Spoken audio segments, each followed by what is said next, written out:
Hey folks, this is Keough with a new training video for you, and this is my third deadlift session since coming back and starting deadlifting again. I'm again working as I was 1 week ago, working from a 1.5-inch deficit, and I'm going to do 7 sets of 4 with this week 335. Last week I was working with 325. I did, I believe, 5 sets of 8. So the exertion level was much higher. The total volume was a little higher, 40 reps versus, I believe, if my math is correct, 28 reps for this day. But I felt like on this session, the bar speed actually was a little bit better than last week. I haven't gone and timed these out, but I do feel like the bar speed is a little bit better.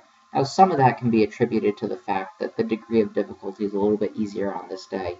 I didn't take as long a rest intervals this week as I did last week because I really didn't need it. But I did feel like my bar speed was better. The good news is this is the best that my back has felt deadlifting since coming back. I did experience some back pain while doing these, but I found that if I brought my stance in really narrow, I was actually able to pull and de-emphasize my lumbar, and so I wasn't experiencing the same degree of lower back pain as I was last week.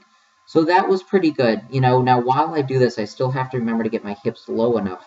And on certain reps, I didn't do that. I left my hips a little too high. So I'm still tinkering with my deadlift technique just to allow myself to accommodate the amount of volume that I'm supposed to be getting on this early block. Otherwise, I was pretty happy with this session. Again, bar speed is a little bit better than last week. My pull up to my knees, which is what I'm really concerned with right now, that was a little bit better than last week. And so every week, I want to continue to see very small incremental changes in my bar speed. I'm trying to pull all of these repetitions as fast as possible, pulling all of these reps. Pulling all of these reps, none of them are actually in doubt. I don't feel like I'm anywhere close to failure on any of these, but I do want to produce as much bar speed as possible. I found that the best way to retrain my deadlift when I'm doing a lot of sub-max work early in a block is to really focus on bar speed.